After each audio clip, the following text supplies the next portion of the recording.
안녕하십니까, 책돌입니다. 오늘 소개해드릴 책은 나는 균형 있게 살기로 결심했다입니다. 저자는 이현주, 출판사는 메이트 북스입니다. 저자 소개를 간단하게 하겠습니다. 이현주, 한양대학 병원과 서울대학 병원에서 병원 수련을 거쳐 임상심리 전문가와 정신보건 임상심리사 1급 자격을 취득했다. 저서로는 직장인을 위한 마음 사용 설명서, 도대체 내 마음이 왜 이럴까 등이 있다. 그럼 바로 본문을 보도록 하겠습니다. 어떤 사람과는 무난하게 잘 지내는데 다른 사람과는 그렇지 않을 때가 있습니다. 대상을 편애하거나 차별해서 대하는 것도 아니고 상대에 대한 호의를 가지고 하던 대로 합니다. 그런데 어떤 관계는 원만하게 지내지만 또 어떤 관계는 갈등이 생기고 내가 의도하지 않은 부정적인 모습으로까지 오해를 받는다면 균형을 맞춰야 한다는 신호입니다. 우리가 다른 사람을 대하는 기본적인 태도와 관계를 맺는 방식은 잘 변하지 않습니다. 관계를 맺는 방식은 성격의 일부라서 의식하지 않아도 자연스럽게 몸에 배어있는 습관들이 나타납니다.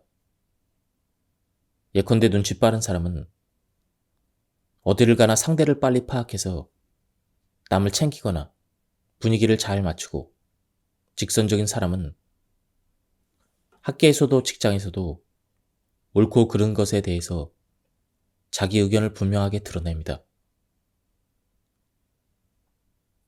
있는 그대로의 모습에 호감을 느끼는 사람들끼리 보통 친구가 되고, 간혹 갈등이 생기더라도 그동안 쌓아온 신뢰와 정으로 이해하면서 풀어갑니다. 만일 이번에도 비슷한 과정을 기대했는데 갈등이 풀리지 않고 계속 깊어진다면 이 관계에서는 지금까지 유지해오던 방식을 재조정해야 함을 알려줍니다. 대표적인 경우는 지금까지 해보지 않던 새로운 역할을 담당했을 때입니다. 성인이 되어 사회에 나가서 공적인 역할을 맡게 되었을 때 이전 친구 사이 같은 사적인 관계와는 달리 업무 관계가 생깁니다. 결혼을 하면 남편 아내 역할과 함께 사위 며느리 같은 지금까지 해보지 않았던 새로운 역할이 생깁니다. 그리고 아이가 태어나면 부모의 역할도 해야 합니다. 이런 역할들은 각각 기대되는 역할 행동이 있습니다. 영수 씨는 가부장적인 분위기에서 성장했습니다. 자신은 아버지와 달리 부드럽고 자상한 남편이 되겠다고 생각했지만 부모님과 굳이 부딪히고 싶지 않아서 집에서는 자신도 그저 아버지처럼 행동해왔습니다. 그런데 결혼을 하고 나니 아내가 자신의 행동을 문제 삼기 시작했습니다.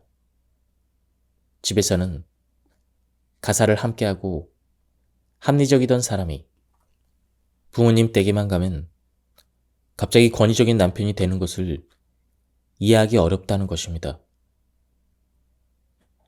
가족에게 새로운 구성원이 생기면서 이전의 균형이 깨지는 것은 당연하고 이제 새로운 균형을 찾아야 합니다. 지금까지 유지했던 방식은 부모님과 관계에서는 균형을 맞추는 행동이었지만 아내가 포함된 새로운 가족에서는 더 이상 그렇지 않습니다. 영수 씨는 아내와 어머니 사이에서 균형을 이룰 수 있는 새로운 행동 방식을 시도해야 합니다. 우리는 사고와 감정, 이 두 가지 모두를 가지고 있습니다. 어떤 것을 더 중시하는지는 개인의 가치관과 성향에 따라 차이가 있겠지만 어느 것이 더 우월하거나 열등하다고는 할 수는 없습니다. 두 가지 모두 필요하다는 것은 잠시 잊고 주어진 상황과의 어울림을 무시한 채 두 가지 중에 자신에게 더 익숙한 한 가지만을 고집하게 된다면 갈등이 생길 가능성이 많아집니다. 예컨대 부부 관계는 비판과 분석이 아니라 따뜻한 감정을 교류하고 지지하는 것이 주요한 관계입니다. 아내의 말을 이성적인 관점에서만 보면 문제 해결에 도움이 되지 않는 자기 변명에 불과할 수 있지만 감정적인 관점에서 보면 아내의 정서적인 안정에 필요한 남편의 지지를 구하려는 표현입니다.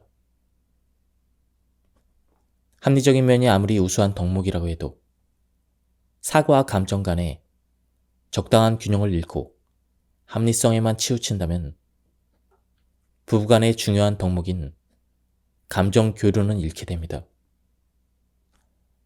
따뜻한 감성과 조화를 이룰 때 당신의 냉철함이 비로소 매력적일 수 있다는 것을 기억하면 좋겠습니다.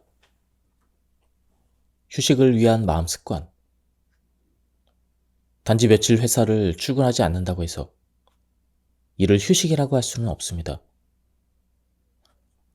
몸은 업무 장면을 벗어나 있어도 마음의 긴장을 늦추지 않는다면 휴식이 주는 긍정적인 효과를 얻기는 어렵습니다. 휴식의 필요성과 중요성에 대해서는 모두 인식하고 있으면서 좀처럼 긴장이 풀리지 않나요? 그렇다면 마음 습관을 점검해 보는 것이 필요합니다. 모든 습관과 마찬가지로 마음의 습관을 바꾸는 데는 꾸준한 연습이 필요합니다. 앞에서 언급한 세 가지 유형 중 자신에게 가장 가까운 유형을 참고해서 내 안에 있는 긴장을 낮추고 휴식을 즐길 수 있는 마음 습관을 길러보세요. 성취형.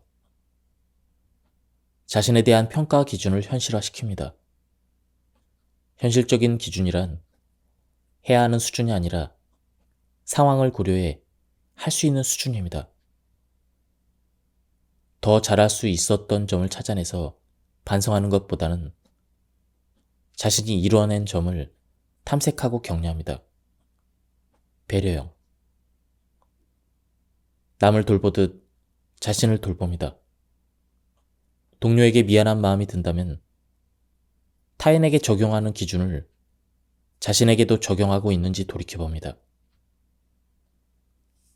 주변의 부정적인 반응에 둔감해지는 연습을 합니다. 항상 좋은 소리만 듣고 세상을 살 수는 없습니다. 간혹 부정적인 평가를 듣는다고 해서 전반적인 나의 평판이 달라지는 것은 아닙니다. 비관형. 긍정과 부정의 균형을 맞추는 연습을 합니다. 습관이 부정적인 방향으로 기울어져 있다면 의식적으로 긍정적인 부분을 더 많이 고려해야 객관적인 균형이 맞게 될 것입니다. 하루에 한 번 이상 자신을 칭찬합니다. 자기 칭찬은 마음을 너그럽게 하고 세상에 대한 긴장감도 누그러뜨리게 할 수 있습니다. 휴식의 5가지 기술. 1. 자신이 몰입해 즐거움을 느낄 수 있는 활동을 하나 이상 알고 있습니다. 2. 휴식은 여름 휴가 시즌에 몰아서 한 번이 아니라 정기적이고 꾸준히 이루어져야 합니다. 3. 휴식을 향한 기대감도 휴식의 한 부분입니다. 충분히 기대합시다. 4. 즐길 수 있는 취미를 발견한다면 휴식은 좀 더 당신의 일상 속에 깊이 배일 수 있습니다. 5. 휴식은 목적을 달성하는 것이 아니라 그 과정을 즐기는 것입니다. 계획을 미리 세우고 그것에 따라 행동하면 생활이 안정적이고 효율적입니다. 미리 계획을 세워놓으면 필요한 것을 미리 준비하고 생각해 놓은 대로 바로바로 움직여 나갈 수 있는 데다 혹시 발생할 수 있는 문제도 예측해서 대비해 놓을 수 있습니다. 계획이 있으면 우왕좌왕하지 않고 목적을 향해 필요한 행동만 하면 주어진 시간을 알차고 효율적으로 사용할 수 있습니다. 그래서 성공한 사람들은 미래를 계획하고 준비하라고 조언합니다. 그런데 그 계획을 운용할 때는 생활 변수를 고려하지 않을 수 없습니다. 미래를 예상해서 계획을 세우지만 예상과 다를 때가 있습니다. 학업이나 업무와 같이 성과 장면에서는 상황이 여의치 않다고 계획을 수정하는 것은 나태한 것이라고 의지를 가지고 계획을 준수의 일정 안에 목표를 달성하라고 합니다. 하지만 의지만으로 할 수 없는 상황들이 있습니다. 아마 대표적인 것이 육아일 것입니다. 어릴 때부터 습관을 만들어주는 것은 중요합니다. 그런데 아이와 부모의 컨디션에 따라서 늘 하던 루틴을 지키지 못할 때가 종종 생깁니다. 그럼에도 불구하고 정해진 규칙을 고수하려고 하다 보면 아이를 지나치게 통제하게 되고 자칫 정서적인 발달에 좋지 않은 영향을 줄 수도 있습니다. 목표한 지점에 가려는 가장 빠른 길을 찾아서 그렇게 가더라도 도로 사정에 따라서 속도를 조절해야 합니다. 이와 마찬가지로 올바른 습관을 알려준다는 방향을 지키되 상황에 따라 그 속도를 조절하는 것이 필요하다는 것을 기억하면 좋겠습니다. 계획과 정돈을 중시하는 것은 삶을 예측 가능하도록 꾸려가려는 욕구에서 비롯됩니다. 할 일과 상황을 고려해서 미리 계획을 세워놓는다는 것은 다음에 무엇을 할지 정해놓는 것입니다. 가능한 많은 것을 고려해서 계획을 촘촘하게 세울수록 예측이 정확해질 수 있을 것입니다. 예측 가능성을 높이려는 욕구를 좀 더 들여다보면 두 가지와 관련이 있습니다. 첫째는 효율성의 추구입니다. 미리 많은 것을 예상하고 준비해 놓으면 목적과 관련 없는 행위를 최소화해서 허투루 시간을 쓰지 않고 효율적으로 활용할 수 있습니다. 빠른 시간 안에 혹은 시간이 충분치 않은 상황에서 목표를 이루는 것이 중요한 상황에서는 필요한 접근입니다. 그런데 만일 시간을 단축시키는 것이 중요하지 않은 상황이라면 어떨까요? 목적을 이루는 것보다 그 과정 자체에 의미가 있는 과제도 있지 않을까요? 예를 들면 여름 휴가를 떠나 유명 관광지에 가서 이름난 명소를 보았다는 것만이 중요한 것은 아닙니다. 오고 가는 길에 본 새로운 광경, 함께 간 사람들과 나눈 이야기들, 혹은 일상을 떠난 그 자체에서 느껴지는 긴장의 이완 등도 휴가에서 얻는 중요한 즐거움입니다.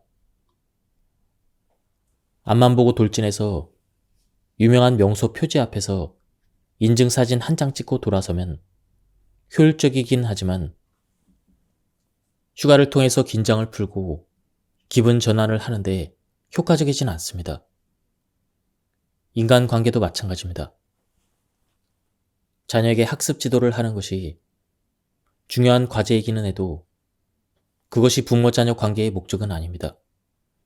학습 관리만큼, 아니 어쩌면 그보다 더 자녀의 성격과 정서적인 발달이 중요하며 그것들은 감정적 교류를 통해서 이루어집니다. 업무처럼 관계에서도 효율을 우선시하게 되면 관계는 건조해지고 친밀감이 쌓여갈 여백이 사라집니다. 둘째는 통제력을 유지하려는 마음입니다. 예측력을 높일수록 상황에 대한 통제감은 커집니다. 어떤 일이 일어날지 예상 가능하면 미리 준비해 놓을 수 있으니 대응력도 커집니다. 무슨 일이 일어날지 알겠고 대비책도 가지고 있으니 마음이 놓이고 안심이 됩니다. 그런데 통제력을 가지려는 마음이 크면 혹시라도 돌발 상황이 발생할 경우 스트레스를 크게 느낍니다. 계획을 지키지 않아 예상을 어그러뜨린 상대에게 화가 나는 것도 바로 그런 이유입니다. 그러니 돌발 변수가 많은 상황에서도 통제력을 유지하겠다는 기대를 내려놓지 않으면 화낼 일이 많아집니다. 대표적인 상황은 아마도 육아일 것입니다. 자녀의 나이가 어릴수록 행동은 예측 가능하지 않습니다. 변화가 많은 업무 상황도 마찬가지입니다. 돌발 변수가 많은 상황에서는 계획은 그저 나아갈 방향에 대한 가이드일 뿐 세세한 사항은 예상대로 지켜지지 않습니다. 나의 통제력을 위협하는 것들에 화를 내는 것은 어디에도 도움이 되지 않습니다. 계획은 세우되 통제에 대한 기대 수준을 낮추는 것이 적절합니다. 계획에서 여유를 찾는 법 1. 시간 효율성이 얼마나 중요한 상황인지 돌아봅니다. 2. 목적을 이루어가는 과정에도 의미를 찾아봅니다. 3. 모든 변수를 다 통제할 수는 없습니다. 4. 여유 시간을 계획에 포함시킵니다. 5. 계획은 가이드라인에 불과하며 돌발 상황은 언제나 발생합니다. 대부분 친절을 베풀고 나면 기분이 좋습니다. 상대방이 전하는 감사에도 기분이 좋아지고 굳이 감사 인사를 받지 않더라도 스스로 좋은 일을 했다는 점에서 뿌듯함을 느낍니다. 가까운 사람에게 도움을 주고 나면 그 사람으로부터 신뢰를 얻고 좀 더 가까워집니다. 그런데 분명 호의를 베풀었는데 기분이 좋지 않을 때가 있습니다. 바로 이럴 때 친절과 거리두기의 균형을 한번 점검해 봐야 할 때입니다. 균형점을 점검해 봐야 될 첫 번째 상황은 상대방의 친절을 감사하게 여기지 않는 경우입니다. 말하자면 평소와 다르지 않게 상대를 배려하는 행동을 했는데 상대방이 지나치게 부담스럽게 여기거나 간섭으로 받아들이는 경우입니다. 어떤 사람들은 반드시 필요한 것 이상으로 개인적 도움을 주고받는 것을 불편하게 느끼기도 합니다. 내가 다가가고 싶은 만큼 나와 가깝게 지내고 싶어 하지 않는 사람도 있을 수 있습니다. 내가 원하는 것만큼 나와 친밀해지고 싶어 하지 않는 사람도 있습니다. 일반적으로 볼 때 내향적인 사람은 외향적인 사람에 비해 다른 사람과 적당한 거리에 있을 때 편안하게 느끼고 그 거리가 좁혀지는데도 시간을 필요로 합니다. 특히 사적인 관계가 아니라 공적인 관계에서는 가깝게 다가오는 것이 부담스럽기 쉽습니다. 평소에 친절한 모습으로 인정과 지지를 얻는 것이 익숙해졌다면 이런 상황은 당황스러울 수밖에 없습니다. 거절당한 것 같아서 분노가 차오르기도 하고 위축되기도 합니다. 이런 상황에 놓인 내담자를 만나면 종종 내가 무엇을 잘못했는지 모르겠다 혹은 왜 나를 싫어하는지 모르겠다 라고 합니다. 잘못된 행동도 아니고 좋고 싫음의 문제도 아닙니다. 개인적인 성향 혹은 두 사람의 관계 특성에 따라서 편안하게 느끼는 심리적인 거리가 다른 것입니다. 약초가 사람의 체질에 따라 혹은 증상에 따라서 약이 되거나 독이 될 수 있는 것처럼 친절은 바람직한 행동이지만 그 수준은 사람마다 상황마다 다를 수 있습니다. 나의 행동이 그릇되고 잘못되지 않더라도 다르게 받아들여질 수 있다는 것을 인정하고 한 발 물러서는 것이 필요합니다. 두 번째 상황은 좋은 일을 했다는 뿌듯함만으로 버티기에는 지치고 힘든 경우입니다. 남을 챙기느라고 나를 제대로 챙기지 못할 때 이대로 해도 되는가 하는 혼란이 생깁니다. 학교에서, 사회에서 우리는 나보다 남을 우선하라고 배웠습니다. 그 태도는 이상적이지만 그것이 나를 지치게 하고 있다면 그 정도가 지나친 것일 수도 있습니다. 어디까지 얼마나 남을 우선해야 하는가 하는 회의가 든다면 나의 욕구와 입장에 대해서 진지하게 돌아봐야 할 때입니다. 나를 만만하게 보는 것은 아닌가? 혹으로 보는 것은 아닌가? 이런 마음이 든다면 남보다 우선 내 마음을 먼저 배려해야 된다는 신호입니다. 관계와 이슈를 분리해서 생각한다. 사람을 거절하는 것이 아니라 단지 그 부탁을 받아들이지 않는 것입니다. 그의 의견에 동의하지 않는다면 그 사람의 그 의견에 동의하지 않는 것입니다. 이처럼 관계 혹은 사람과 주체를 분리해서 생각하면 관계를 해칠 것이라는 불편감에서 벗어날 수 있습니다. 토론과 언쟁은 다르다. 업무에서 토론은 더 나은 결과를 낳기 위해서 필요한 것입니다. 그게 아니라 이렇게 말하는 것보다는 그렇기도 하고 이런 말투를 사용해서 지나간 문제보다는 미래의 해결책에 집중한다면 소비적인 언쟁이 아니라 생산적인 토론이 될 수 있습니다. 선뜻 거리를 두지 못하는 이유는 모든 사람에게 호감을 얻고자 하는 욕구와 관련이 있습니다. 모든 사람에게 다 잘해주면 그들 모두 나를 좋아하게 될까요? 모든 사람에게 잘해주기 위해서는 상당한 나의 노력이 필요할 뿐만 아니라 노력을 기울인다고 하더라도 현실적으로 가능하지도 않습니다. 게다가 당신이 무차별적으로 호의를 베푼다면 관계 증진 효과는 그리 크지 않습니다. 모든 사람의 부탁을 다 들어준다면 굳이 내 부탁을 들어준다고 해서 그 사람이 나와 더 친밀하다고 해석하지 않기 때문입니다. 모든 사람들로부터 호감을 얻을 수는 없습니다. 진정으로 당신에게 중요한 관계에 집중을 해야 합니다. 스스로 인정하고 지지하는 것 없이 반성하고 비판하게 되면 마음은 피폐해집니다. 칭찬 한 번 없이 늘 혼내기만 하는 부모를 둔 아이를 생각해 보세요. 아이 입장에서 설명하려고 하면 핑계대지 말라고, 그것은 너의 의지가 부족했기 때문이라고 한다면 아이는 무기력하고 우울해질 것입니다. 스스로를 비판하고 평가하는 것은 내 안에 엄격한 부모를 둔 것과 같습니다. 다시 말하면 자기 합리화를 통해 상황 탓을 하며 책임을 피하려는 것이 문제인 것처럼 자기 반성에만 몰입하는 것도 문제가 됩니다. 지나고 보면 아쉬움이 보이지만 그럴 때는 그럴 만한 이유가 있다는 것을 적어도 나는 알고 있습니다. 그것을 스스로 인정해 주지 않으면 앞으로 나갈 힘을 얻기 어렵습니다.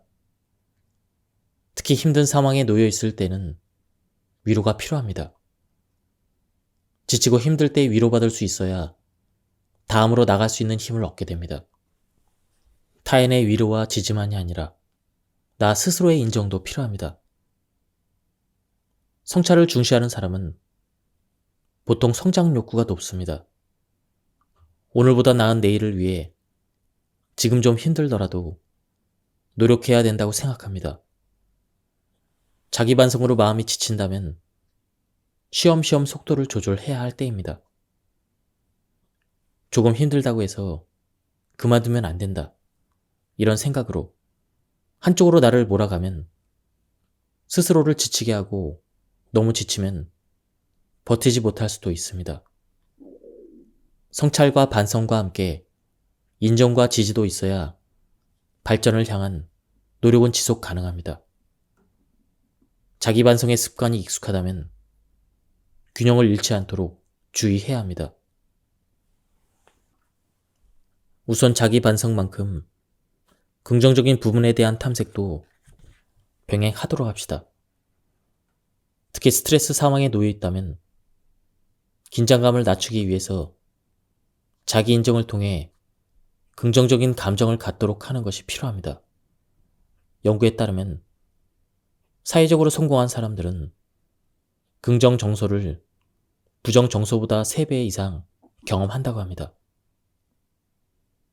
부족한 부분을 발견해서 낙담했다면 긍정적인 측면도 3배 정도는 찾아서 긍정적 기분으로 유지할 수 있는 것이 적응에 도움이 되는 것입니다. 자기를 인정할 부분을 찾아라 보라고 하면 나를 칭찬하는 것에는 익숙하지 않습니다. 스스로 잘한 점을 찾기가 어렵다는 얘기를 가장 많이 합니다. 자기 인정은 잘한 점을 평가하는 것이 아닙니다. 결과에 상관없이 스스로 기울인 노력과 의지에 대해서 있는 그대로 인정해 주는 것입니다. 둘째는 스스로 내 편이 되어 주는 것입니다. 반성과 성찰의 습관에 익숙해지면 스스로에게 누구보다도 냉정하고 객관적이고자 합니다. 객관적인 관점과 평가에 훈련되어 있지만 가끔은 아주 지극히 주관적인 입장에서 자신을 지지해 주는 것도 필요합니다. 잘못하고 싶어서 실수하는 사람은 없습니다. 미처 깨닫지 못한 부분이 있었기 때문에 실수한 것이지 미리 알았더라면 그랬을 리가 없습니다. 평소 객관적인 관점을 지향하는 사람들은 그건 좀 뻔뻔스러운 것 같다며 어색하다고들 합니다. 하지만 객관적인 평가로 낙담에서 위축되어 쓰러지는 것보다는 뻔뻔해 보일지라도 스스로에게 주는 당당함으로 마음의 균형을 잡고 일어서서 나아가는 것이 필요합니다. 민감함이 긍정적으로 발휘되기 위해서는 몇 가지 조건이 필요합니다. 그 조건이 갖추어지지 않을 때 민감함은 과민함이 되어 오히려 건강한 적응을 방해합니다. 우선 긍정적인 관점을 유지하도록 노력합니다. 주변 사람들과 상황에 대해서 수집한 정보들을 부정적인 방향으로 치우쳐서 해석하지 않도록 유의해야 합니다. 특히 스트레스가 누적되어 있거나 심리적으로 피곤해진 경우에는 긍정적인 관점을 유지하는데 더 각별한 노력이 필요합니다. 부정적인 방향으로 해석하게 되면 민감한 사람들은 걱정하고 염려할 일이 많아집니다. 걱정이 많아지면 불안하기 쉽고 심리적인 안정감을 유지하지 못하면 자신이 지니고 있는 능력을 제대로 발휘하지 못하고 결과적으로는 업무 적응을 방해합니다. 둘째, 내 중심을 잃지 않으려고 노력합니다.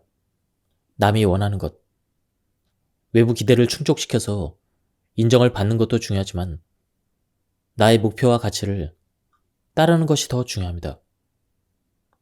남들이 어떻게 볼 것인가에 치우치게 되면 타인의 반응 하나하나에 일희일비하게 되어 행동이 일관적이지 못하게 될 뿐 아니라 자신감을 유지하기도 어려울 수도 있습니다. 주변의 기대와 분위기를 파악하는 것은 남들이 원하는 것을 내가 맞추고자 하는 것이 아니라 내가 원하는 것을 효과적으로 이루기 위한 것이라는 사실을 기억해야 합니다. 셋째, 수집한 정보를 거르는 필터를 두도록 합시다. 예민한 사람들은 많은 정보를 알아차립니다. 타고난 능력으로 혹은 몸에 배인 습관으로 굳이 애쓰지 않아도 여러 가지 정보가 인식됩니다. 둔감한 사람들에 비해서 훨씬 많은 정보를 수집하는데 그것들 중에서 자신에게 직접적으로 관련이 있거나 도움이 되는 것들을 골라내고 그렇지 않은 것들은 흘려보내는 것이 필요합니다. 모든 정보가 다 나에게 의미 있는 것일 리는 없습니다. 중요하지 않은 정보까지 관여하려다 보면 에너지가 소모되고 정작 나에게 중요한 과제에서 사용하지 못할 수도 있습니다.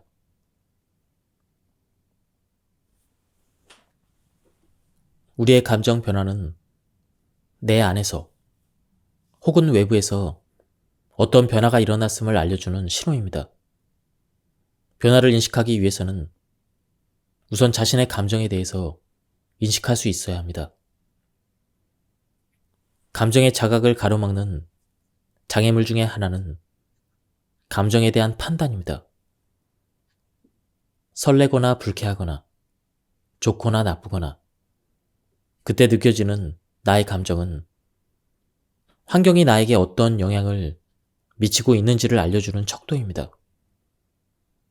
그런데 이것을 충분히 자각하기 전에 그 감정이 좋은 것인지 나쁜 것인지 혹은 내가 느껴도 될 만한 것인지 아니지에 대해서 판단하려고 하면 감정은 사라집니다. 자신의 감정에 대해서 자각을 연습하려고 하면 어색해지는 경우가 많습니다. 나의 감정보다는 어떻게 해결해야 하는지를 빨리 아는 것이 더 중요하지 않은가 하고 반문합니다. 감정은 믿을 수 없고 문제를 해결하는데 도움이 되지 않는다거나 감정을 논하는 것은 약한 모습이라는 생각은 나의 감정을 자학하는 것을 막습니다. 지금 느끼는 감정이 적절한가를 지금까지 배워온 가치에 비추어서 판단하려고 하면 마음이 보내는 알람을 듣기 어렵습니다. 교육을 통해서 우리는 해야 할 것과 하지 말아야 할 것, 올바른 것과 그렇지 않은 것에 대해서 살피는 것이 습관화되어 있습니다. 어떤 행동을 한 후에 어떤 상황에 대해서 그것의 옳고 그름을 판단하고 바람직한 것을 지향합니다. 하지만 당일을 향한 지향이 지나칠 경우에는 해야 할 것에 주의가 쏠려서 지금 내 마음이 내는 소리를 듣지 못합니다. 마음의 신호를 감지하기 위해서 내려놓아야 할 것은 뭐뭐를 해야 한다, 뭐뭐이어야 한다 같은 당위적인 생각입니다. 당위적인 생각은 판단을 일으키고 긴장감을 증가시키며 시야를 좁게 만들어서 널리 살펴볼 수 없게 만듭니다. 그 생각을 내려놓으면 불필요한 긴장감이 완화되고 나의 감정과 주변에 대해서 좀 더 열린 태도를 가질 수가 있습니다. 알림을 감지하기 위해서 당위에 매여 판단하지 않고 그리고 휘둘리지 않고 어떤 마음이거나 그 마음을 있는 그대로 인정해 보도록 연습해 보세요. 스스로에게 그럴 수 있다라고 해봅시다. 그 마음을 이리 재고 저리 재고 평가할 필요도 없고 과거로 돌아가 그 기원과 역사를 분석하고 깊이 파내려갈 필요도 없습니다. 마음이라고 하는 것이 평가하고 분석할수록 원래의 의미를 잃고 그에 매이게 만듭니다. 평가와 판단은 마음이 보내는 신호를 빨리 차단하고 지나친 분석은 나를 예민하게 만듭니다. 부정적인 감정은 결코 잘못된 것이 아닙니다. 잘못된 것이 있다면 감정이 아니라 그것을 표현하는 방식입니다. 예를 들면 분노라는 감정 자체가 문제가 아니라 분노를 표현하는 방식이 조절되지 않을 때가 문제가 되는 것입니다. 분노와 같이 부정적인 감정은 특히 나와 환경 관계에 대해서 중요한 정보를 알려줍니다. 다른 사람들에게는 부러워할 상황이지만 그 상황이 이미 익숙해진 나에게는 또 다른 목표가 필요할 수도 있습니다. 불안, 좌절감, 분노 모두 나에게는 정당한 감정입니다. 내가 만든 결과라고 해도 속상할 수도 있고 아무리 자녀를 사랑한다고 해도 엄마도 사람이니 화가 날 수도 있습니다. 중요한 것은 그 감정을 어떻게 처리하고 표현하는가 하는 것이지 감정 자체가 잘못된 것은 아닙니다. 감정을 회피하거나 눌러 없애려고 하면 균형을 맞춰야 한다는 알람을 인지하지 못합니다. 물속에 공을 억지로 넣으려고 하면 색에 튀어오르는 것처럼 생각이나 감정을 억지로 누르고 피하려고 할수록 다시 떠오르는 힘이 세집니다. 심리학에서는 이를 사고 억제의 역설이라고 합니다. 다이어트를 하겠다고 마음을 먹고 굶어야지 하면 온종일 먹고 싶은 음식들이 떠오르는 것과 같습니다. 그것을 생각하지 않겠다고 마음먹는 것 역시 그것에 주의를 기울이는 것입니다. 받아들이지 않으려고 하면 할수록 더 커지고 강해져서 전체의 균형을 깨트리곤 합니다. 눈치가 빠른 사람은 주변의 상황 변화를 빨리 파악합니다. 그런데 우리가 눈치가 빠르다고 하는 것은 외부 상황에 대한 파악에 집중해서 하는 평가이고, 정작 자신의 감정 변화에 대해서는 둔감한 경우가 많습니다. 나를 보는 다른 사람의 평가, 주변 사람들과의 관계 등 외부에서 일어나는 변화는 빠르게 파악하면서도 그것이 자신에게 미치는 영향, 내 기분, 내가 원하는 것에 대해서는 집중하지 않습니다. 외부에 자신을 맞추는 데 더 집중하고 자신 안의 균형을 맞추는 데는 소홀합니다. 환경의 변화를 빠르게 감지한다고 해도 그것이 주변에 미치는 영향을 파악하는 데 능숙하지 자신에게 미친 영향을 알아차리는 데는 오히려 둔감합니다. 균형을 잡기 위해서는 환경이 나에게 미치는 영향을 인지해야 합니다. 감정을 자각하는 것은 주변에 맞추기 위한 것이 아니라 환경과 나 자신과의 적절한 균형을 이루기 위한 것입니다.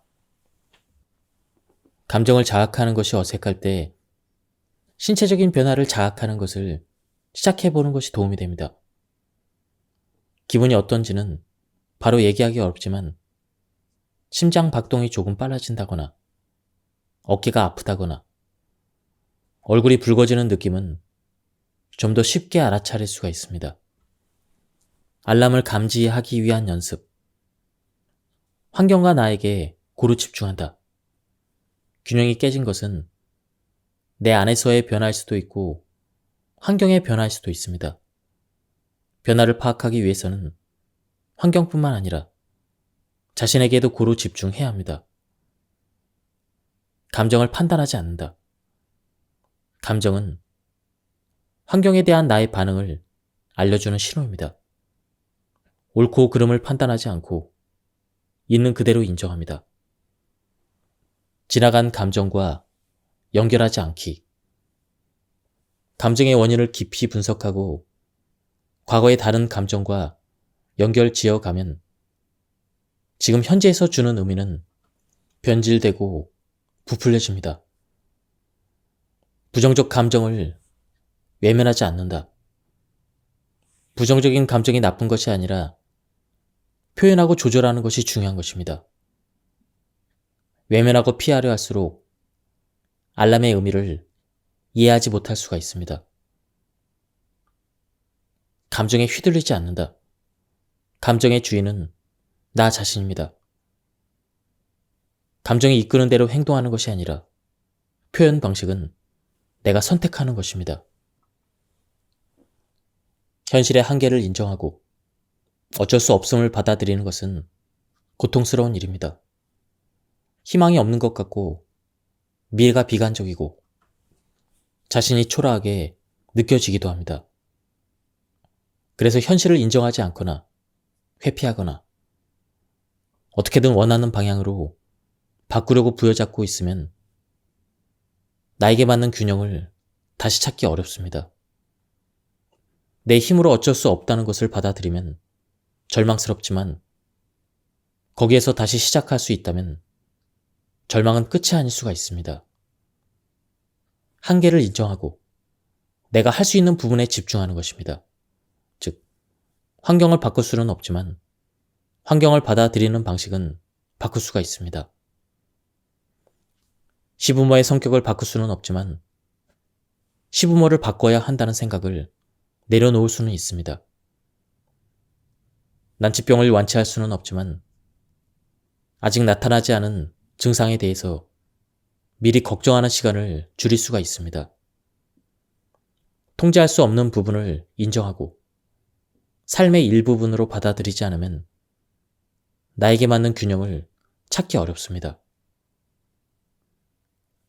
현실의 한계를 인정하고 어쩔 수 없는 것들에 대해서 통제 욕구를 내려놓을 때 긴장이 완화되고 시야가 넓어지며 내가 할 수 있는 부분들을 발견할 수 있습니다.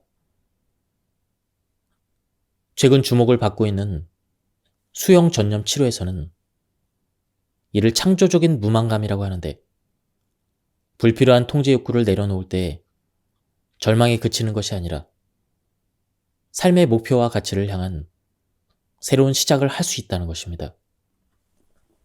지금까지 이 책에 대한 리뷰를 모두 마쳤습니다. 마음의 여유를 찾으면 삶의 자세가 유연해지고 삶의 자세가 유연해질수록 내면은 단단해집니다. 우리가 평소에 사소한 일에도 자꾸만 화가 나고 인간관계에서 어려움을 겪고 있다면 지금 우리가 심리적인 균형을 잘 잡고 있는지에 대해서 한번 돌이켜 생각해 봐야 할 것입니다. 이 책은 굉장히 가독성이 좋았습니다. 그리고 우리가 실생활에서 삶의 균형을 위해서 할 수 있는 실질적인 방법들이 나와서 좋았습니다. 한번 책을 구해서 읽어보실 것을 추천드립니다.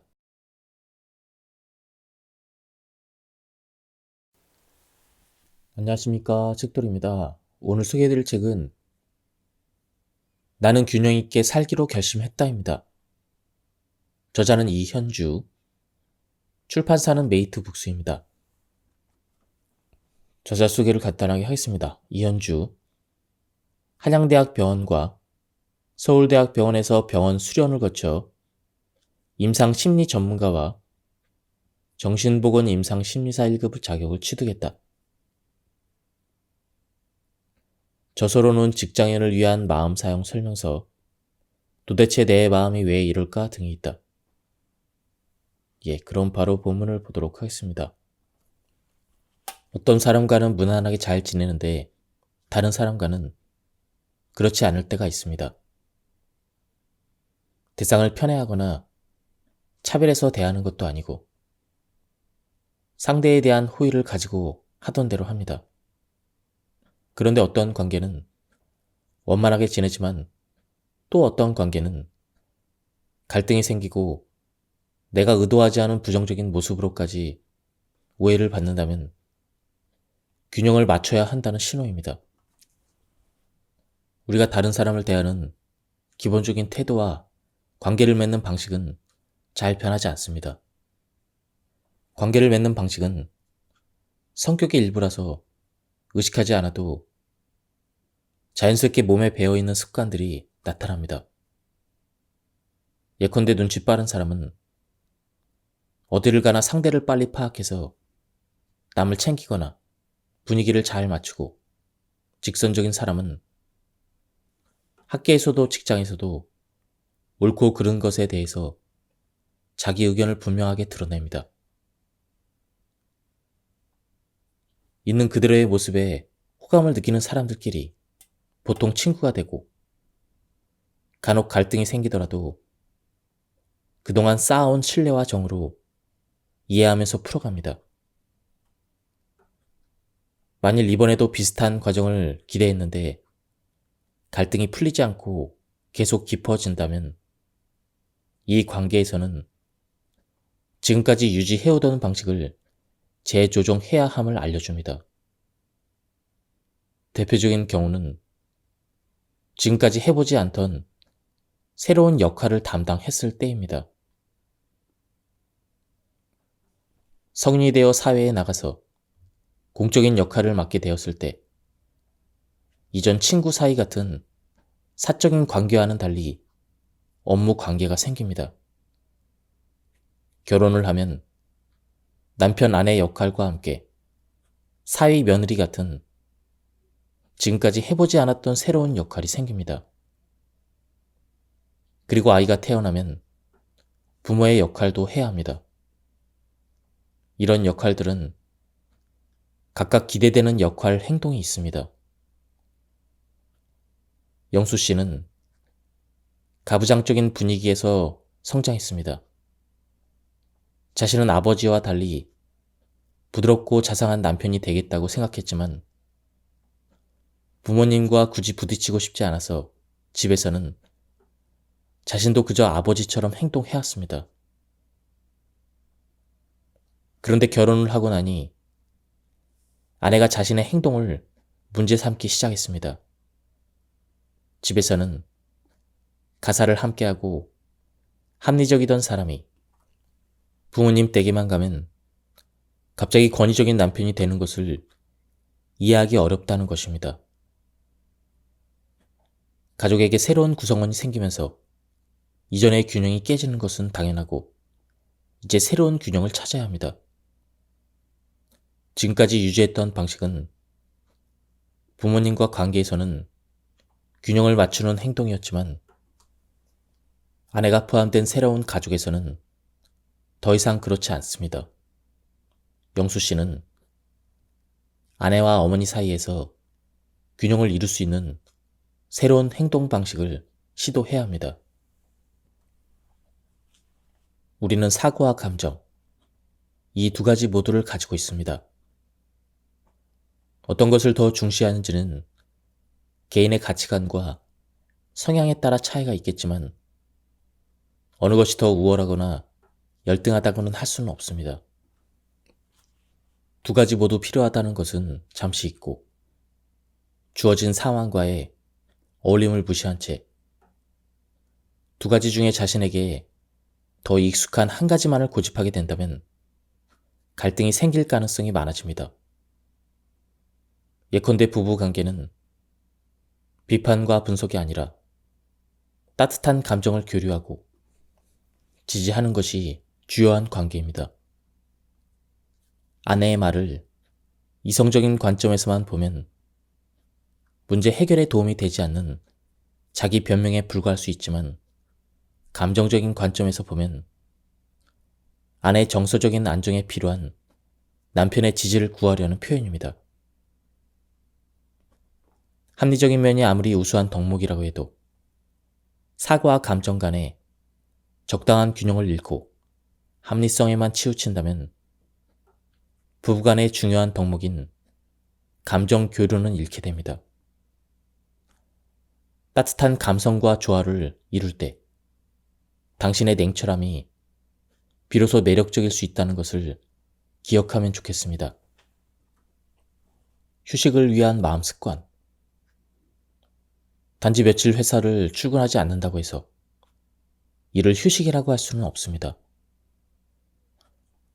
몸은 업무 장면을 벗어나 있어도 마음의 긴장을 늦추지 않는다면 휴식이 주는 긍정적인 효과를 얻기는 어렵습니다. 휴식의 필요성과 중요성에 대해서는 모두 인식하고 있으면서 좀처럼 긴장이 풀리지 않나요?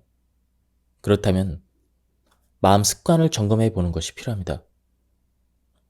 모든 습관과 마찬가지로 마음의 습관을 바꾸는 데는 꾸준한 연습이 필요합니다. 앞에서 언급한 세 가지 유형 중 자신에게 가장 가까운 유형을 참고해서 내 안에 있는 긴장을 낮추고 휴식을 즐길 수 있는 마음 습관을 길러보세요. 성취형. 자신에 대한 평가 기준을 현실화시킵니다. 현실적인 기준이란 해야 하는 수준이 아니라 상황을 고려해 할 수 있는 수준입니다. 더 잘할 수 있었던 점을 찾아내서 반성하는 것보다는 자신이 이루어낸 점을 탐색하고 격려합니다. 배려형. 남을 돌보듯 자신을 돌봅니다. 동료에게 미안한 마음이 든다면 타인에게 적용하는 기준을 자신에게도 적용하고 있는지 돌이켜봅니다. 주변의 부정적인 반응에 둔감해지는 연습을 합니다. 항상 좋은 소리만 듣고 세상을 살 수는 없습니다. 간혹 부정적인 평가를 듣는다고 해서 전반적인 나의 평판이 달라지는 것은 아닙니다. 비관형. 긍정과 부정의 균형을 맞추는 연습을 합니다. 습관이 부정적인 방향으로 기울어져 있다면 의식적으로 긍정적인 부분을 더 많이 고려해야 객관적인 균형이 맞게 될 것입니다. 하루에 한 번 이상 자신을 칭찬합니다. 자기 칭찬은 마음을 너그럽게 하고 세상에 대한 긴장감도 누그러뜨리게 할 수 있습니다. 휴식의 5가지 기술. 1. 자신이 몰입해 즐거움을 느낄 수 있는 활동을 하나 이상 알고 있습니다. 2. 휴식은 여름 휴가 시즌에 몰아서 한 번이 아니라 정기적이고 꾸준히 이루어져야 합니다. 3. 휴식을 향한 기대감도 휴식의 한 부분입니다. 충분히 기대합시다. 4. 즐길 수 있는 취미를 발견한다면 휴식은 좀 더 당신의 일상 속에 깊이 배일 수 있습니다. 5. 휴식은 목적을 달성하는 것이 아니라 그 과정을 즐기는 것입니다. 계획을 미리 세우고 그것에 따라 행동하면 생활이 안정적이고 효율적입니다. 미리 계획을 세워놓으면 필요한 것을 미리 준비하고 생각해 놓은 대로 바로바로 움직여 나갈 수 있는 데다 혹시 발생할 수 있는 문제도 예측해서 대비해 놓을 수 있습니다. 계획이 있으면 우왕좌왕하지 않고 목적을 향해 필요한 행동만 하면 주어진 시간을 알차고 효율적으로 사용할 수 있습니다. 그래서 성공한 사람들은 미래를 계획하고 준비하라고 조언합니다. 그런데 그 계획을 운용할 때는 생활 변수를 고려하지 않을 수 없습니다. 미래를 예상해서 계획을 세우지만 예상과 다를 때가 있습니다. 학업이나 업무와 같이 성과 장면에서는 상황이 여의치 않다고 계획을 수정하는 것은 나태한 것이라고 의지를 가지고 계획을 준수의 일정 안에 목표를 달성하라고 합니다. 하지만 의지만으로 할 수 없는 상황들이 있습니다. 아마 대표적인 것이 육아일 것입니다. 어릴 때부터 습관을 만들어주는 것은 중요합니다. 그런데 아이와 부모의 컨디션에 따라서 늘 하던 루틴을 지키지 못할 때가 종종 생깁니다. 그럼에도 불구하고 정해진 규칙을 고수하려고 하다 보면 아이를 지나치게 통제하게 되고 자칫 정서적인 발달에 좋지 않은 영향을 줄 수도 있습니다.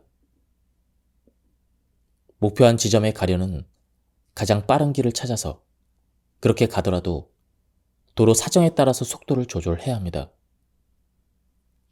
이와 마찬가지로 올바른 습관을 알려준다는 방향을 지키되 상황에 따라 그 속도를 조절하는 것이 필요하다는 것을 기억하면 좋겠습니다. 계획과 정돈을 중시하는 것은 삶을 예측 가능하도록 꾸려가려는 욕구에서 비롯됩니다. 할 일과 상황을 고려해서 미리 계획을 세워놓는다는 것은 다음에 무엇을 할지 정해놓는 것입니다. 가능한 많은 것을 고려해서 계획을 촘촘하게 세울수록 예측이 정확해질 수 있을 것입니다. 예측 가능성을 높이려는 욕구를 좀 더 들여다보면 2가지와 관련이 있습니다.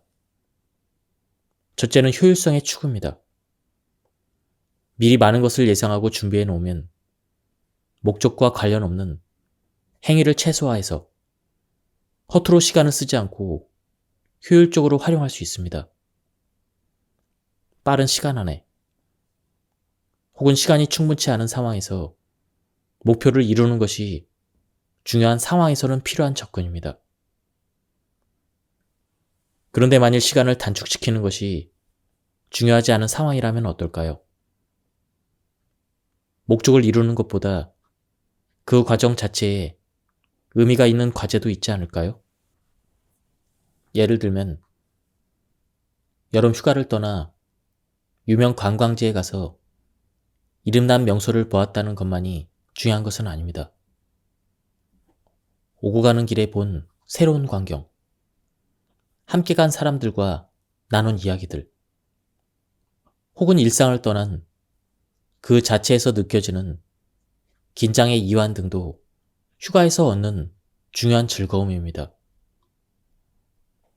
앞만 보고 돌진해서 유명한 명소 표지 앞에서 인증사진 한 장 찍고 돌아서면 효율적이긴 하지만 휴가를 통해서 긴장을 풀고 기분 전환을 하는데 효과적이진 않습니다.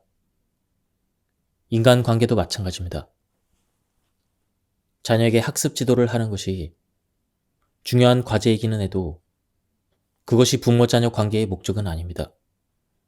학습 관리만큼, 아니 어쩌면 그보다 더 자녀의 성격과 정서적인 발달이 중요하며 그것들은 감정적 교류를 통해서 이루어집니다. 업무처럼 관계에서도 효율을 우선시하게 되면 관계는 건조해지고 친밀감이 쌓여갈 여백이 사라집니다. 둘째는 통제력을 유지하려는 마음입니다. 예측력을 높일수록 상황에 대한 통제감은 커집니다. 어떤 일이 일어날지 예상 가능하면 미리 준비해 놓을 수 있으니 대응력도 커집니다. 무슨 일이 일어날지 알겠고 대비책도 가지고 있으니 마음이 놓이고 안심이 됩니다. 그런데 통제력을 가지려는 마음이 크면 혹시라도 돌발 상황이 발생할 경우 스트레스를 크게 느낍니다. 계획을 지키지 않아 예상을 어그러뜨린 상대에게 화가 나는 것도 바로 그런 이유입니다. 그러니 돌발 변수가 많은 상황에서도 통제력을 유지하겠다는 기대를 내려놓지 않으면 화낼 일이 많아집니다. 대표적인 상황은 아마도 육아일 것입니다. 자녀의 나이가 어릴수록 행동은 예측 가능하지 않습니다. 변화가 많은 업무 상황도 마찬가지입니다. 돌발 변수가 많은 상황에서는 계획은 그저 나아갈 방향에 대한 가이드일 뿐 세세한 사항은 예상대로 지켜지지 않습니다. 나의 통제력을 위협하는 것들에 화를 내는 것은 어디에도 도움이 되지 않습니다. 계획은 세우되 통제에 대한 기대 수준을 낮추는 것이 적절합니다. 계획에서 여유를 찾는 법 1. 시간 효율성이 얼마나 중요한 상황인지 돌아봅니다. 2. 목적을 이루어가는 과정에도 의미를 찾아봅니다. 3. 모든 변수를 다 통제할 수는 없습니다. 4. 여유 시간을 계획에 포함시킵니다. 5. 계획은 가이드라인에 불과하며 돌발 상황은 언제나 발생합니다. 대부분 친절을 베풀고 나면 기분이 좋습니다. 상대방이 전하는 감사에도 기분이 좋아지고 굳이 감사 인사를 받지 않더라도 스스로 좋은 일을 했다는 점에서 뿌듯함을 느낍니다. 가까운 사람에게 도움을 주고 나면 그 사람으로부터 신뢰를 얻고 좀 더 가까워집니다. 그런데 분명 호의를 베풀었는데 기분이 좋지 않을 때가 있습니다. 바로 이럴 때 친절과 거리두기의 균형을 한번 점검해 봐야 할 때입니다. 균형점을 점검해 봐야 될 첫 번째 상황은 상대방의 친절을 감사하게 여기지 않는 경우입니다. 말하자면 평소와 다르지 않게 상대를 배려하는 행동을 했는데 상대방이 지나치게 부담스럽게 여기거나 간섭으로 받아들이는 경우입니다. 어떤 사람들은 반드시 필요한 것 이상으로 개인적 도움을 주고받는 것을 불편하게 느끼기도 합니다. 내가 다가가고 싶은 만큼 나와 가깝게 지내고 싶어 하지 않는 사람도 있을 수 있습니다. 내가 원하는 것만큼 나와 친밀해지고 싶어 하지 않는 사람도 있습니다. 일반적으로 볼 때 내향적인 사람은 외향적인 사람에 비해 다른 사람과 적당한 거리에 있을 때 편안하게 느끼고 그 거리가 좁혀지는데도 시간을 필요로 합니다. 특히 사적인 관계가 아니라 공적인 관계에서는 가깝게 다가오는 것이 부담스럽기 쉽습니다. 평소에 친절한 모습으로 인정과 지지를 얻는 것이 익숙해졌다면 이런 상황은 당황스러울 수밖에 없습니다. 거절당한 것 같아서 분노가 차오르기도 하고 위축되기도 합니다.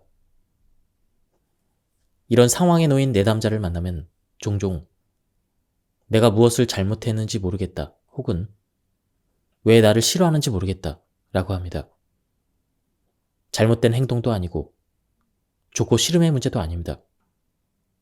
개인적인 성향 혹은 두 사람의 관계 특성에 따라서 편안하게 느끼는 심리적인 거리가 다른 것입니다. 약초가 사람의 체질에 따라 혹은 증상에 따라서 약이 되거나 독이 될 수 있는 것처럼 친절은 바람직한 행동이지만 그 수준은 사람마다 상황마다 다를 수 있습니다. 나의 행동이 그릇되고 잘못되지 않더라도 다르게 받아들여질 수 있다는 것을 인정하고 한 발 물러서는 것이 필요합니다. 두 번째 상황은 좋은 일을 했다는 뿌듯함만으로 버티기에는 지치고 힘든 경우입니다. 남을 챙기느라고 나를 제대로 챙기지 못할 때 이대로 해도 되는가 하는 혼란이 생깁니다. 학교에서, 사회에서 우리는 나보다 남을 우선하라고 배웠습니다. 그 태도는 이상적이지만 그것이 나를 지치게 하고 있다면 그 정도가 지나친 것일 수도 있습니다. 어디까지 얼마나 남을 우선해야 하는가 하는 회의가 든다면 나의 욕구와 입장에 대해서 진지하게 돌아봐야 할 때입니다. 나를 만만하게 보는 것은 아닌가? 호구로 보는 것은 아닌가? 이런 마음이 든다면 남보다 우선 내 마음을 먼저 배려해야 된다는 신호입니다. 관계와 이슈를 분리해서 생각한다. 사람을 거절하는 것이 아니라 단지 그 부탁을 받아들이지 않는 것입니다. 그의 의견에 동의하지 않는다면 그 사람의 그 의견에 동의하지 않는 것입니다. 이처럼 관계 혹은 사람과 주체를 분리해서 생각하면 관계를 해칠 것이라는 불편감에서 벗어날 수 있습니다. 토론과 언쟁은 다르다. 업무에서 토론은 더 나은 결과를 낳기 위해서 필요한 것입니다. 그게 아니라 이렇게 말하는 것보다는 그렇기도 하고 이런 말투를 사용해서 지나간 문제보다는 미래의 해결책에 집중한다면 소비적인 언쟁이 아니라 생산적인 토론이 될 수 있습니다. 선뜻 거리를 두지 못하는 이유는 모든 사람에게 호감을 얻고자 하는 욕구와 관련이 있습니다. 모든 사람에게 다 잘해주면 그들 모두 나를 좋아하게 될까요? 모든 사람에게 잘해주기 위해서는 상당한 나의 노력이 필요할 뿐만 아니라 노력을 기울인다고 하더라도 현실적으로 가능하지도 않습니다. 게다가 당신이 무차별적으로 호의를 베푼다면 관계 증진 효과는 그리 크지 않습니다. 모든 사람의 부탁을 다 들어준다면 굳이 내 부탁을 들어준다고 해서 그 사람이 나와 더 친밀하다고 해석하지 않기 때문입니다. 모든 사람들로부터 호감을 얻을 수는 없습니다. 진정으로 당신에게 중요한 관계에 집중을 해야 합니다. 스스로 인정하고 지지하는 것 없이 반성하고 비판하게 되면 마음은 피폐해집니다. 칭찬 한 번 없이 늘 혼내기만 하는 부모를 둔 아이를 생각해 보세요. 아이 입장에서 설명하려고 하면 핑계대지 말라고, 그것은 너의 의지가 부족했기 때문이라고 한다면 아이는 무기력하고 우울해질 것입니다. 스스로를 비판하고 평가하는 것은 내 안에 엄격한 부모를 둔 것과 같습니다. 다시 말하면 자기 합리화를 통해 상황 탓을 하며 책임을 피하려는 것이 문제인 것처럼 자기 반성에만 몰입하는 것도 문제가 됩니다. 지나고 보면 아쉬움이 보이지만 그럴 때는 그럴 만한 이유가 있다는 것을 적어도 나는 알고 있습니다. 그것을 스스로 인정해 주지 않으면 앞으로 나갈 힘을 얻기 어렵습니다. 특히 힘든 상황에 놓여 있을 때는 위로가 필요합니다. 지치고 힘들 때 위로받을 수 있어야 다음으로 나갈 수 있는 힘을 얻게 됩니다. 타인의 위로와 지지만이 아니라 나 스스로의 인정도 필요합니다. 성찰을 중시하는 사람은 보통 성장 욕구가 높습니다. 오늘보다 나은 내일을 위해 지금 좀 힘들더라도 노력해야 된다고 생각합니다. 자기 반성으로 마음이 지친다면 쉬엄쉬엄 속도를 조절해야 할 때입니다. 조금 힘들다고 해서 그만두면 안 된다, 이런 생각으로 한쪽으로 나를 몰아가면 스스로를 지치게 하고 너무 지치면 버티지 못할 수도 있습니다. 성찰과 반성과 함께 인정과 지지도 있어야 발전을 향한 노력은 지속 가능합니다. 자기 반성의 습관이 익숙하다면 균형을 잃지 않도록 주의해야 합니다.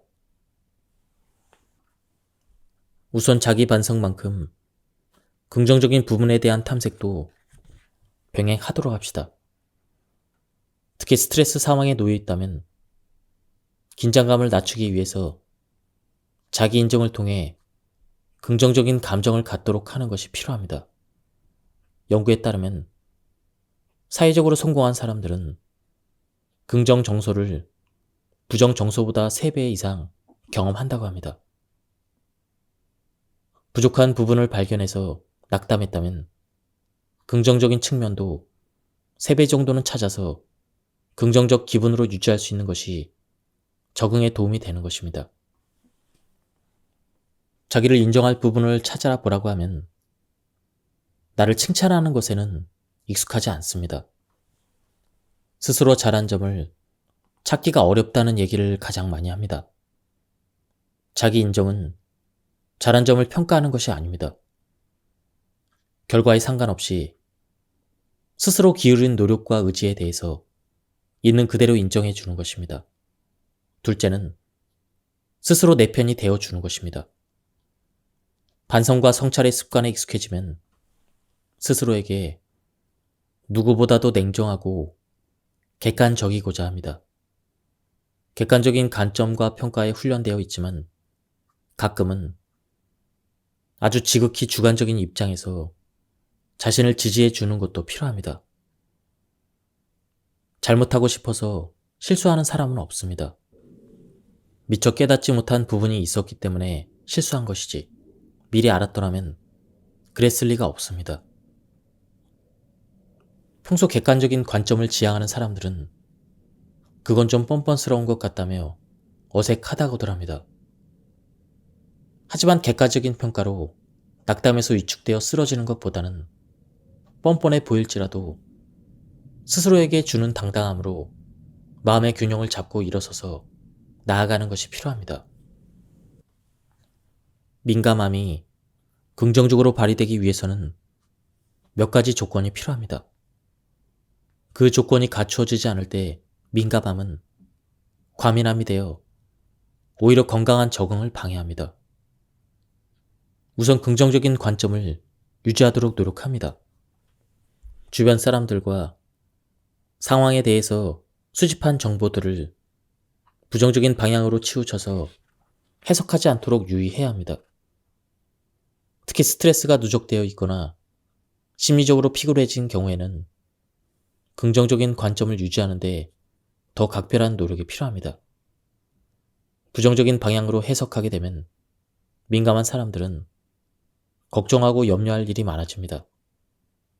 걱정이 많아지면 불안하기 쉽고 심리적인 안정감을 유지하지 못하면 자신이 지니고 있는 능력을 제대로 발휘하지 못하고 결과적으로는 업무 적응을 방해합니다. 둘째, 내 중심을 잃지 않으려고 노력합니다. 남이 원하는 것, 외부 기대를 충족시켜서 인정을 받는 것도 중요하지만 나의 목표와 가치를 따르는 것이 더 중요합니다. 남들이 어떻게 볼 것인가에 치우치게 되면 타인의 반응 하나하나에 일이 일비하게 되어 행동이 일관적이지 못하게 될 뿐 아니라 자신감을 유지하기도 어려울 수도 있습니다. 주변의 기대와 분위기를 파악하는 것은 남들이 원하는 것을 내가 맞추고자 하는 것이 아니라 내가 원하는 것을 효과적으로 이루기 위한 것이라는 사실을 기억해야 합니다. 셋째, 수집한 정보를 거르는 필터를 두도록 합시다. 예민한 사람들은 많은 정보를 알아차립니다. 타고난 능력으로 혹은 몸에 배인 습관으로 굳이 애쓰지 않아도 여러 가지 정보가 인식됩니다. 둔감한 사람들에 비해서 훨씬 많은 정보를 수집하는데 그것들 중에서 자신에게 직접적으로 관련이 있거나 도움이 되는 것들을 골라내고 그렇지 않은 것들은 흘려보내는 것이 필요합니다. 모든 정보가 다 나에게 의미 있는 것일 리는 없습니다. 중요하지 않은 정보까지 관여하려다 보면 에너지가 소모되고 정작 나에게 중요한 과제에서 사용하지 못할 수도 있습니다.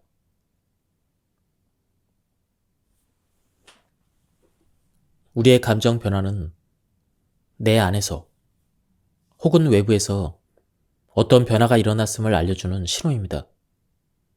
변화를 인식하기 위해서는 우선 자신의 감정에 대해서 인식할 수 있어야 합니다.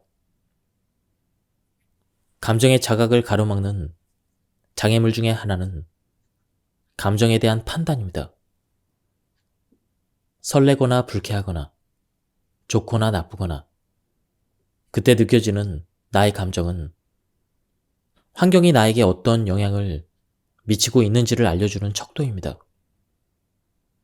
그런데 이것을 충분히 자각하기 전에 그 감정이 좋은 것인지 나쁜 것인지 혹은 내가 느껴도 될 만한 것인지 아니지에 대해서 판단하려고 하면 감정은 사라집니다. 자신의 감정에 대해서 자각을 연습하려고 하면 어색해지는 경우가 많습니다.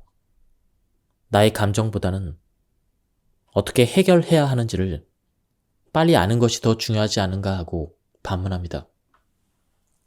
감정은 믿을 수 없고 문제를 해결하는데 도움이 되지 않는다거나 감정을 논하는 것은 약한 모습이라는 생각은 나의 감정을 자학하는 것을 막습니다.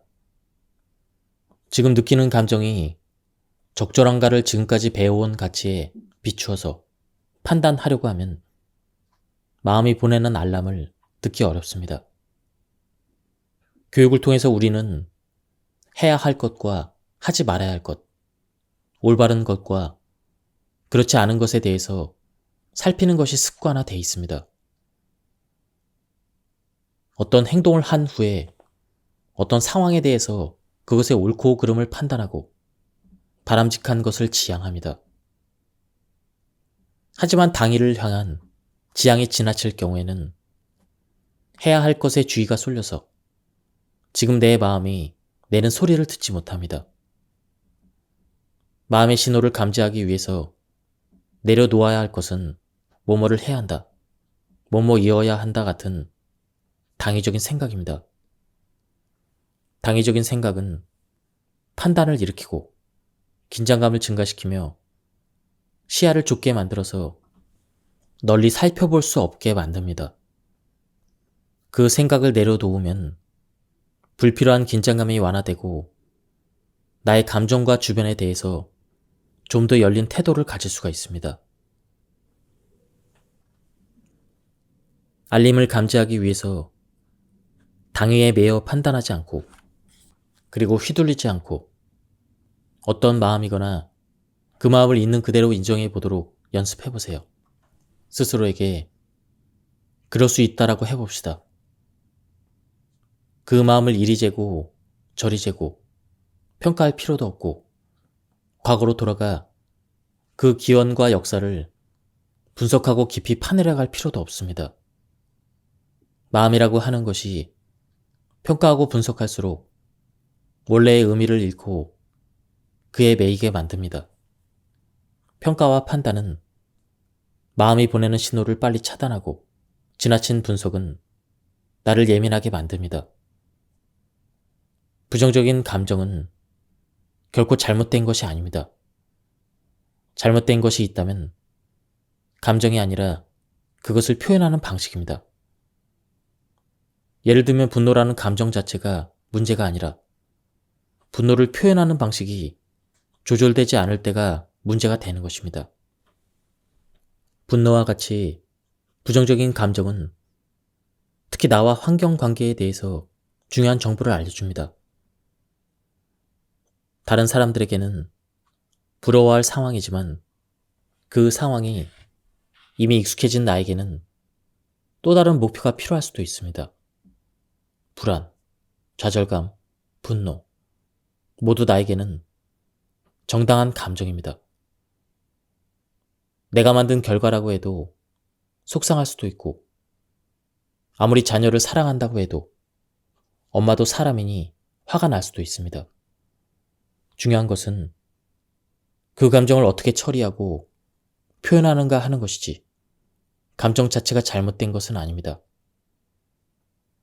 감정을 회피하거나 눌러 없애려고 하면 균형을 맞춰야 한다는 알람을 인지하지 못합니다. 물속에 공을 억지로 넣으려고 하면 색에 튀어오르는 것처럼 생각이나 감정을 억지로 누르고 피하려고 할수록 다시 떠오르는 힘이 세집니다. 심리학에서는 이를 사고 억제의 역설이라고 합니다. 다이어트를 하겠다고 마음을 먹고 굶어야지 하면 온종일 먹고 싶은 음식들이 떠오르는 것과 같습니다. 그것을 생각하지 않겠다고 마음먹는 것 역시 그것에 주의를 기울이는 것입니다. 받아들이지 않으려고 하면 할수록 더 커지고 강해져서 전체의 균형을 깨트리곤 합니다. 눈치가 빠른 사람은 주변의 상황 변화를 빨리 파악합니다. 그런데 우리가 눈치가 빠르다고 하는 것은 외부 상황에 대한 파악에 집중해서 하는 평가이고 정작 자신의 감정 변화에 대해서는 둔감한 경우가 많습니다. 나를 보는 다른 사람의 평가, 주변 사람들과의 관계 등 외부에서 일어나는 변화는 빠르게 파악하면서도 그것이 자신에게 미치는 영향, 내 기분, 내가 원하는 것에 대해서는 집중하지 않습니다. 외부에 자신을 맞추는 데 더 집중하고 자신 안의 균형을 맞추는 데는 소홀합니다. 환경의 변화를 빠르게 감지한다고 해도 그것이 주변에 미치는 영향을 파악하는 데 능숙하지 자신에게 미친 영향을 알아차리는 데는 오히려 둔감합니다. 균형을 잡기 위해서는 환경이 나에게 미치는 영향을 인지해야 합니다. 감정을 자각하는 것은 주변에 맞추기 위한 것이 아니라 환경과 나 자신과의 적절한 균형을 이루기 위한 것입니다. 감정을 자각하는 것이 어색할 때 신체적인 변화를 자각하는 것을 시작해보는 것이 도움이 됩니다. 기분이 어떤지는 바로 얘기하기 어렵지만 심장 박동이 조금 빨라진다거나 어깨가 아프다거나 얼굴이 붉어지는 느낌은 좀 더 쉽게 알아차릴 수가 있습니다. 알람을 감지하기 위한 연습. 환경과 나에게 고루 집중한다. 균형이 깨진 것은 내 안에서의 변화일 수도 있고 환경의 변화일 수도 있습니다. 변화를 파악하기 위해서는 환경뿐만 아니라 자신에게도 고루 집중해야 합니다. 감정을 판단하지 않는다. 감정은 환경에 대한 나의 반응을 알려주는 신호입니다. 옳고 그름을 판단하지 않고 있는 그대로 인정합니다. 지나간 감정과 연결하지 않기. 감정의 원인을 깊이 분석하고 과거의 다른 감정과 연결 지어가면 지금 현재에서 주는 의미는 변질되고 부풀려집니다. 부정적 감정을 외면하지 않는다. 부정적인 감정이 나쁜 것이 아니라 표현하고 조절하는 것이 중요한 것입니다. 외면하고 피하려 할수록 알람의 의미를 이해하지 못할 수가 있습니다. 감정에 휘둘리지 않는다. 감정의 주인은 나 자신입니다. 감정이 이끄는 대로 행동하는 것이 아니라 표현 방식은 내가 선택하는 것입니다. 현실의 한계를 인정하고 어쩔 수 없음을 받아들이는 것은 고통스러운 일입니다. 희망이 없는 것 같고 미래가 비관적이고 자신이 초라하게 느껴지기도 합니다. 그래서 현실을 인정하지 않거나 회피하거나 어떻게든 원하는 방향으로 바꾸려고 부여잡고 있으면 나에게 맞는 균형을 다시 찾기 어렵습니다. 내 힘으로 어쩔 수 없다는 것을 받아들이면 절망스럽지만 거기에서 다시 시작할 수 있다면 절망은 끝이 아닐 수가 있습니다. 한계를 인정하고 내가 할 수 있는 부분에 집중하는 것입니다. 즉, 환경을 바꿀 수는 없지만 환경을 받아들이는 방식은 바꿀 수가 있습니다. 시부모의 성격을 바꿀 수는 없지만 시부모를 바꿔야 한다는 생각을 내려놓을 수는 있습니다. 난치병을 완치할 수는 없지만 아직 나타나지 않은 증상에 대해서 미리 걱정하는 시간을 줄일 수가 있습니다. 통제할 수 없는 부분을 인정하고 삶의 일부분으로 받아들이지 않으면 나에게 맞는 균형을 찾기 어렵습니다.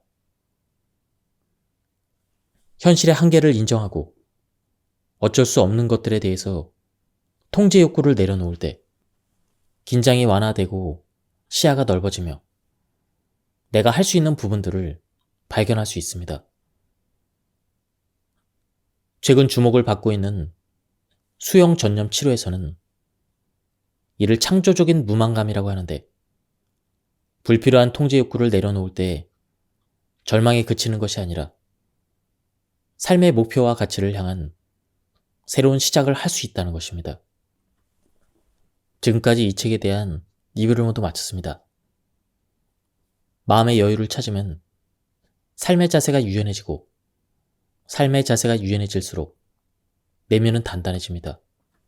우리가 평소에 사소한 일에도 자꾸만 화가 나고 인간관계에서 어려움을 겪고 있다면 지금 우리가 심리적인 균형을 잘 잡고 있는지에 대해서 한번 돌이켜 생각해 봐야 할 것입니다. 이 책은 굉장히 가독성이 좋았습니다. 그리고 우리가 실생활에서 삶의 균형을 위해서 할 수 있는 실질적인 방법들이 나와서 좋았습니다.